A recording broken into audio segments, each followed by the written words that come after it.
The Cleveland Browns pulling off the victory 39-38, not a misprint, not 3-3, not 9-8, 39-38. The Browns, who had given up 1,002 yards in 5 games, gave up over 400 yesterday to the Colts and still won the game. That play at the end, too, I asked Kareem Hunt afterward because I thought maybe he'd be pissed off because the guy, you see Jalen Jones, pulling him literally by Hands the on his face mask, pulling him back away. into the field of play. He didn't even realize. Yeah. He was so focused on getting that touchdown, he didn't even realize that the guy had done that. But look at it. I mean, I've never seen that before, that kind of a violent yank, knowing damn well exactly what you're doing and trying to sell to the ref afterward that he didn't make it across the goal line because I managed to pull him back by grabbing his face mask and yanking it.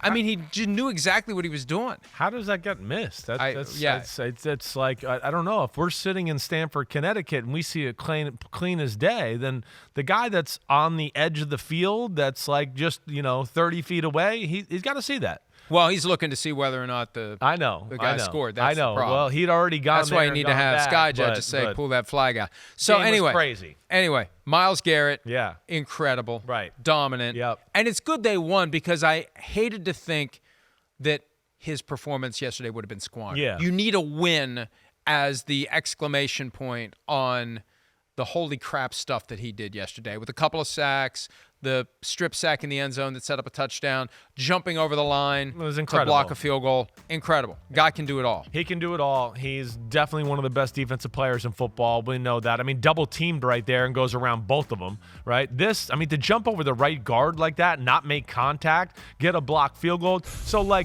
yeah, I'm with you. The performance, I didn't want that to be squashed by Myles Garrett. I didn't want their win last week against the 49ers to be squashed. If you go into Indianapolis, it's kind of just like, then it was just a one-hit wonder kind of thing with you guys, huh?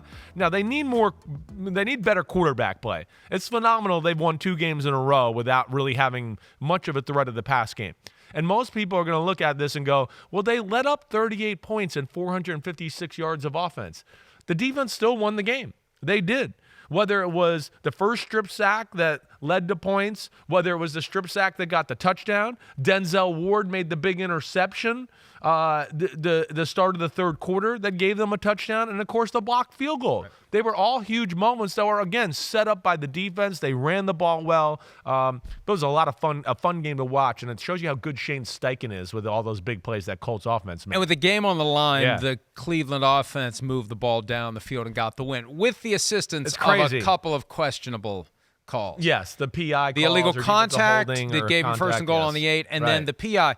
As one of my writers said, that ball was uncatchable by Dwight Clark on a ladder. It was in the tunnel almost. It's amazing. It almost landed in the stands. Here's the first one, right? Strip sack. You're going, oh, my gosh, the Colts are going to pull this off. They strip sack P.J. Walker.